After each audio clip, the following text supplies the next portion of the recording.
And now, from your local election headquarters, the only locally produced political talk show discussing the issues that matter to you.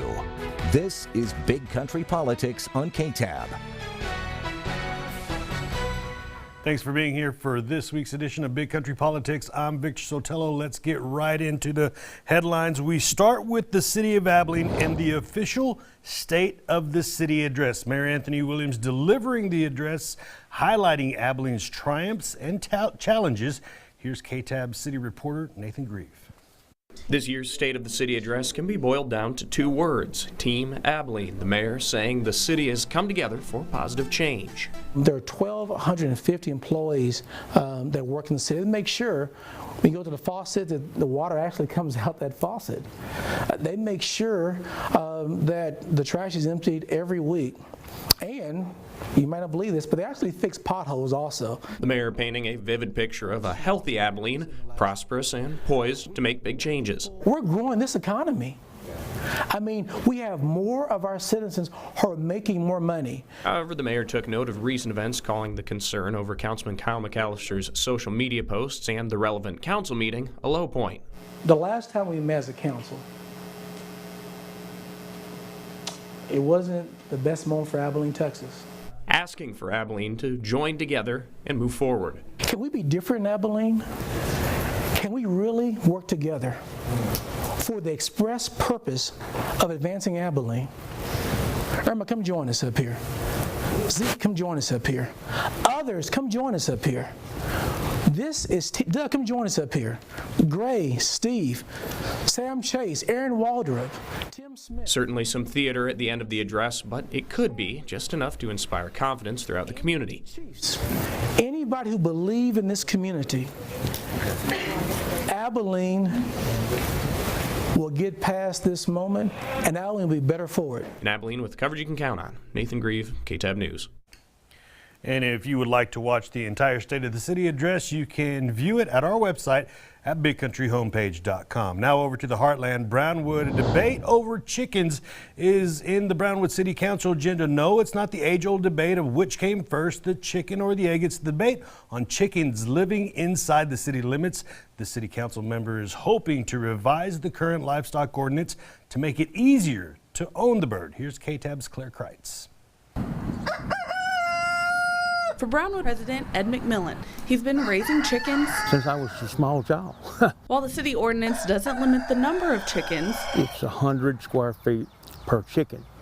That rates a 10 by 10 pen per one bird. McMillan says the current Brownwood pen requirements make it harder to own them completely and is comparing them to the National Extension Office recommendation of 2.8 square feet. This is what I'm looking at changing. As a city council member, McMillan is bringing the issue up for debate.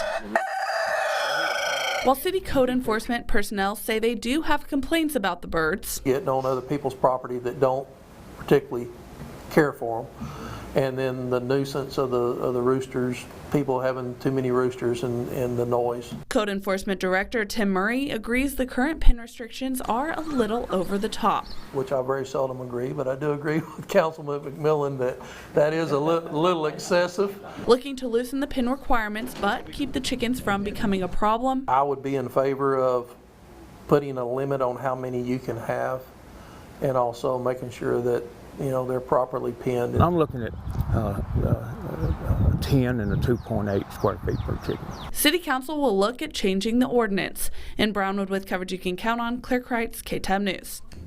Now, this was just the introduction to the topic. We'll be back on the City Council's agenda in Brownwood next month.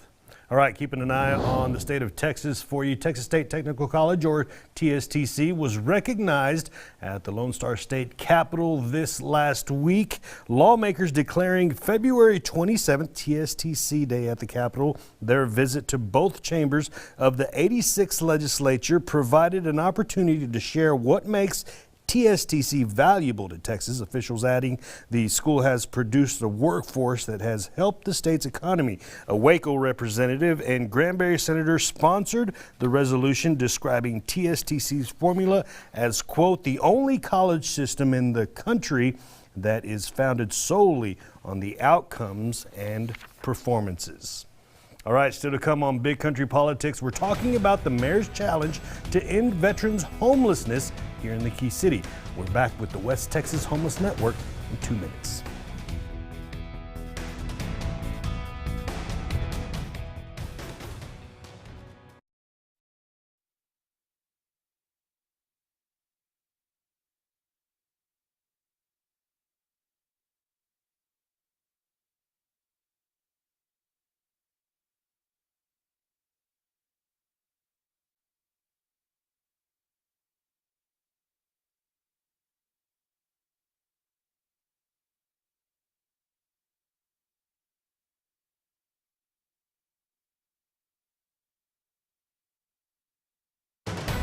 From your local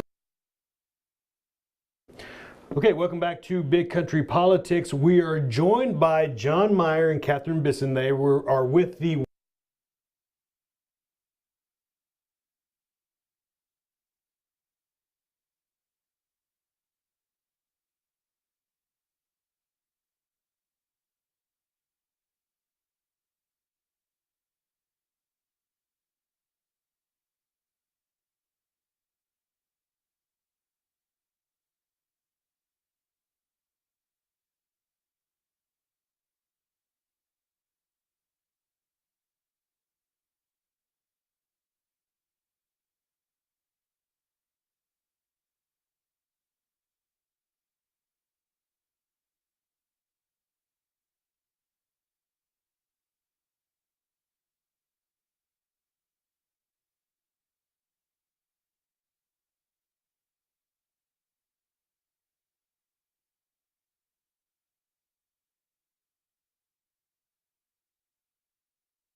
From your local election headquarters, this is Big Country Politics on KTAB.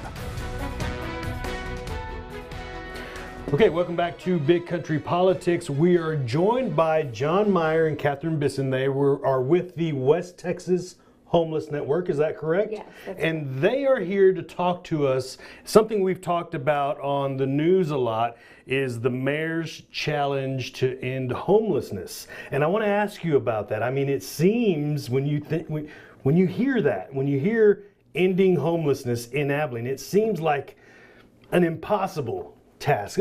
Tell us about it. Tell us kind of how it started, how this whole thing started. Well, I think how we came about this, addressing this and looking at doing this challenge with the mayor was the enacting of our systems. So we had a lot of systems change in the past year and a half, where we focused on improving our homeless systems, our crisis intervention systems. And what it did was it allowed us to better track and better have better knowledge of those that are currently homeless in our city.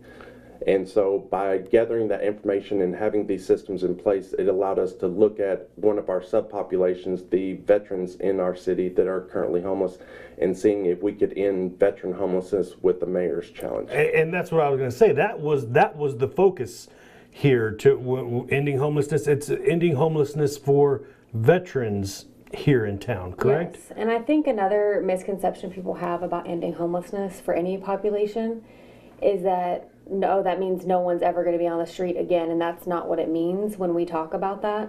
What it really means is that when someone does get evicted or someone is on the street for whatever reason, or experiencing homelessness, that it's rare, that it's brief, and that it's non-reoccurring. So that's what we mean when we say ending homelessness. I see. So you think about somebody who is homeless. How do you identify those who are in that situation? A lot of it is outreach. A lot of it is outreach to the places that our homeless neighbors utilize for services, whether it be food kitchens, soup kitchens, whether it be the emergency shelter. It may be just outreach on the streets to contact our homeless neighbors and Well, and that's what I let was them going to know say. There's boots out in the streets, people actually going out and finding people Right. who are homeless, right? Right, and so that's where a lot of our homeless neighbors come into our systems, is through our outreach efforts. But we also have a entry location for our homeless neighbors to come and basically do what we call an assessment to evaluate their status for our crisis intervention system. It seems difficult. I mean, I would imagine that somebody who is homeless wouldn't want to come forward and give their information for one reason or another. It seems like a difficult task. I think this speaks to what John was saying earlier about improving our systems as a whole, is there's already people that are forming those relationships with people experiencing homelessness, but now we're getting together as community partners and really talking about, okay, we're looking for this person, do you know where they are? Are they still in need of housing? And we're getting together on a regular basis, because we know it's not any just one or two of us or any one or two organizations. It has to be the system as a whole. You guys are going to those resources who are helping people who are in that situation of homelessness, reaching out to them, and you guys are kind of pooling your resources, I guess. Yes, and we actually are meeting once a month through Home Again West Texas, and we have case conferencing where we all get together. All the different homeless service providers get together. And y'all just kind of talk about kind of what's going on? Yeah. What's that meeting like? I'd be curious about that. Describe that meeting. A lot of it is obviously updates as far as what is going on here with the providers in town, changes, program updates. But then a lot of it is what we call case conferencing. So it's talking about those tough cases, those that usually are our most vulnerable homeless neighbors, and not only identifying them, but getting information from providers like, have you had contact with one of our homeless neighbors that's high up on the priority list to get housing? And so a lot of it is just talking about solutions for problems that have come about during this process, and looking at how we're going to address and meet the needs of our homeless neighbors. And the beauty of it too, to me, is we get to hear the success stories, which is just keeps us being able to continue doing the work we're doing.